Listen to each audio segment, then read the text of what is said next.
Hello guys and welcome back to another FPL video. Today we are going to see how my team is shaping up for Game Week 10. So initially this is my Game Week 10 team selection video. We're going to go through my team right now. We're going to see how the Carabao Cups went because all of them already finished. And then I'm going to showcase to you my transfer plans and what I think my strategy is going to be going forward. Now, without further ado, you are currently seeing my team. And you can see that I have several flags into the side. First of all, let's talk about Chris Wood. I think that the injury is minor and he will be playing. So if you own Wood and you're a little bit afraid that he might drop in price, not drop in price but drop out of the team, I don't think that's the case. I think that he is a good forward to own currently and I would recommend you going for him. Next up, the other flag currently in my team is called Gabriel, and Gabriel has slight chances to feature against Newcastle. Newcastle have been awful to say the least. They couldn't convert chances. Like against Chelsea, they had so many opportunities, but still they couldn't convert most of them. So yeah, if I can play Gabriel, it will be a good idea. But initially, I'm not going to make any transfers as I have two defensive covers, and I think it's more than enough to cover Gabriel and to prepare for the rest. Henderson against Wolves, he just kept his second clean sheet in the league, and I don't think that this will happen soon. But for now, he remains in goal, and I'll be still keeping him until my wildcard is played. Trent didn't feature in the Carabao Cup, so he remains into the side. Rick Willis, he played full 90 minutes against Spurs. He has played full 90 minutes for a long time now, and I think he might be due a rest, but still I have enough defensive cover to cover if he is out, but we'll see. You never know with Pep, no one is safe.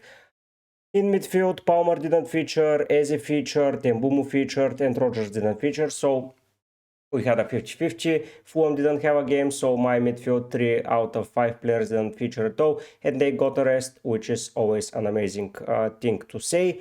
Vardy, Wood, and Haaland, all of them, the 3 of them got a rest, so yeah, I think that that's a good thing, and they will be fully prepared for the upcoming weeks in FPL.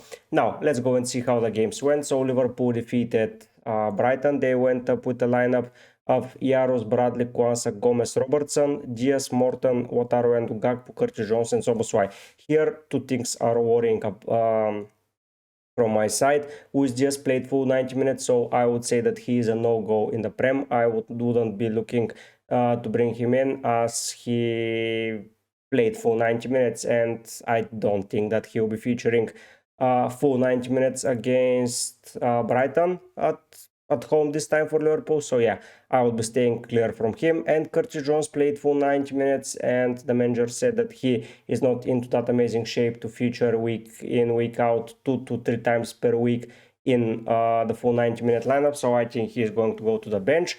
On the good side, and the other thing, sorry, I forgot to mention about that, was that Robertson played here, so we might see Tsimikas into the Prem. From the bench, Nunes and Salah came on, and they had some minutes to play. Konate came on, McAllister, but players like Virgil, Gravenberg, Trent, they got their full rest, and I think that that's going to be amazing for them going into the extended run of fixtures. From Brighton's perspective, there is a bad injury probably for the next upcoming game for Kadioglu, so I would steer clear of him.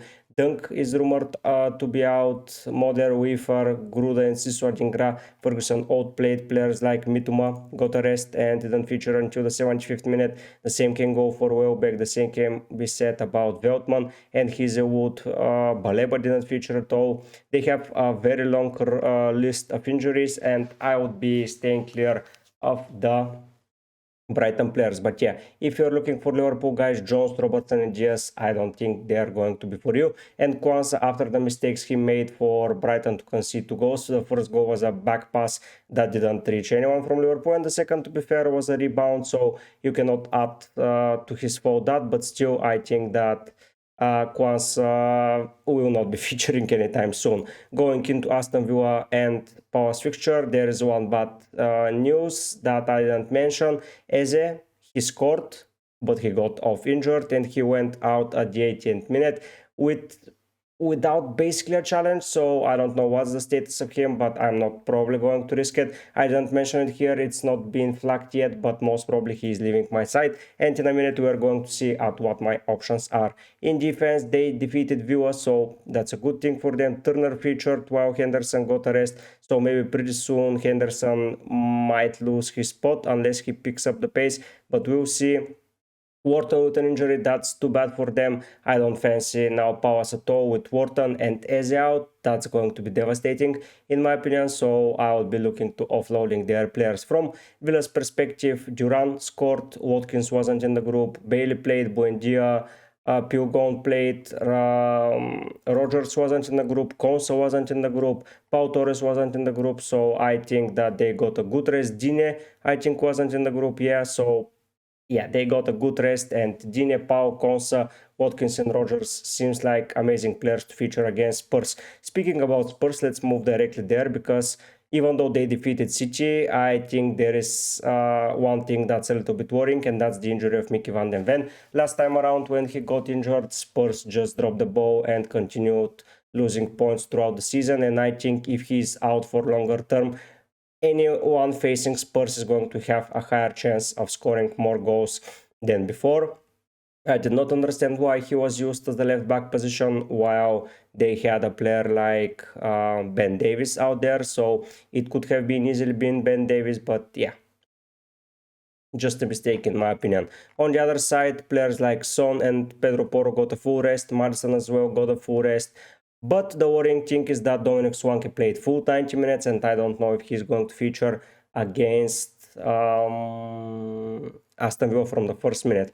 From City's perspective, a bad injury to Savinho, he couldn't walk it off and he had to be taken out, stretched out basically. So that's a bad thing. Mateo Nunes keeps scoring, so that's a good thing, but elsewhere, Akanji got an injury right before the start of the game, so Ruben Diaz had to tuck in. Ruben Diaz went off and Gvardiol joined. Gundogan left out early and Foden left out early. The only issue for me from that game to see is that Rick Willis played full 90 minutes. But yeah, we're going to see how Pep is going to roulette the team once again. Moving into Arsenal, there is no sign of Gabriel, but the good thing is that they finished the game without any injury. It just seems like that way. Declan Rice got his deserved break. Bukayo Saka got some minutes to work it out. Kai Havertz joined in pretty early, but that meant rest for Mikel Merino and Julian Timber, so that's a good thing. Martinelli got a slight rest, and Nwaneri was playing really good. Defensive-wise, I think the defense will look something of a similar. Ben White will join the right back, and probably or as the other center back together with Saliba. We have to see. But yeah, Timber, Saliba, Calafiori, if he got out of the injury pretty soon, we will see. But yeah, Gabriel Magalhaes did not feature. We have to hear something from Pep, but I don't think that is going to be helpful. Moving into Newcastle to Chelsea, Newcastle won that game, not like in the weekend where they lost it, but they pretty much went with the strongest lineup. Yeah, you can say that Livramento didn't play and maybe Harvey Parks didn't play, and you cannot probably Bruno Guimaraes that didn't start, but elsewhere it was pretty solid, like in the defensive department, midfielders 2 out of the 3, and in attack 2 out of the 3 main guys played. So yeah, I would say that this was pretty much their strongest lineup, and they defeated Chelsea, who are with the B team, let's be real. Jorgensen, Cucurella, Badiashile, Toussaint and Disasi. Nope, Enzo Fernandez with Viega, Dewsbury Hall, Felix, Mudryk and Nkunku. Palmer didn't even feature, even though they were losing. The only guy joining in was Madueke. Jackson didn't feature. Reece James didn't feature. Louis Cowell didn't feature. There wasn't any sign of Wavia, of Caicedo. So yeah, I think they got a pretty solid rest, and they will be good for the weekend game against Manchester United. Speaking about Manchester United, they beat Leicester. Garnacho scored a goal, Bruno 2, Casemiro 2. They played alright, to say the least, and they were pretty good. No injuries coming their way. Garnacho got a rest, Rashford got a rest, Zirkzee got a rest, Lisandro Martinez went out earlier in order to save some strength for him. Onana didn't feature at all, so I would say that was a successful debut for Ruud van Nistelrooy, probably his last game, but he can probably manage the Chelsea game as well from Leicester's perspective. Yeah, they conceded 5 once again, and the player of the ranks of Jamie Vardy didn't even feature, so that's a good thing for me. I think I will be keeping Vardy for now, and I will be just not playing him.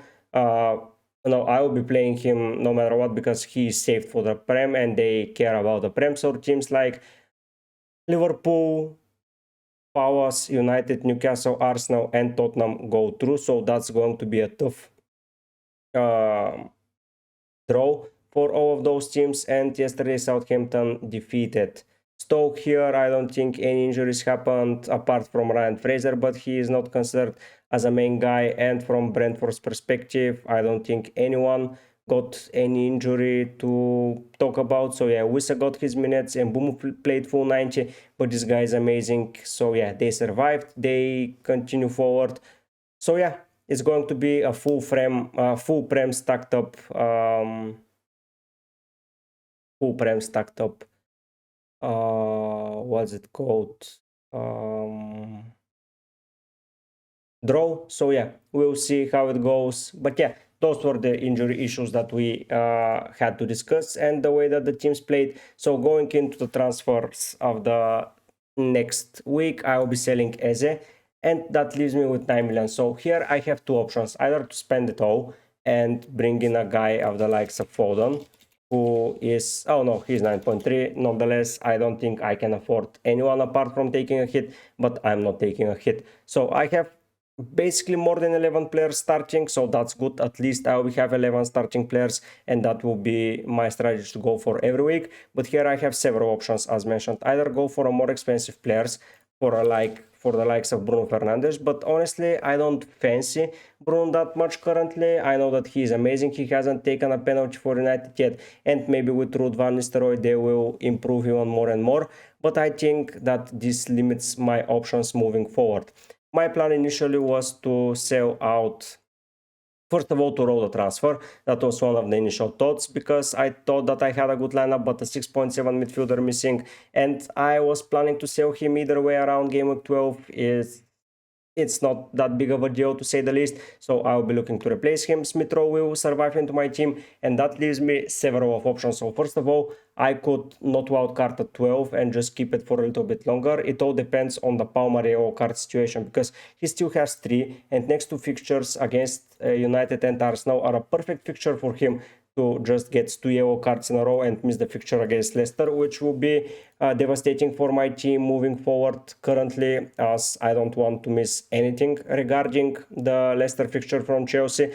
But yeah, if that happens, I can easily sell Haaland and Palmer and bring in Salah and a player like Jackson for one week, and then probably just right into the sunset with that lineup and finalize it. So that would be a plan. But the initial plan, in order to prepare for that to happen, is to bring in a midfielder that has good fixtures in the upcoming round, and I think he's in a good form and enjoys playing his football at the moment. And with the new manager bounce, I think he will be even better. So my plan right now is to bring in Garnacho.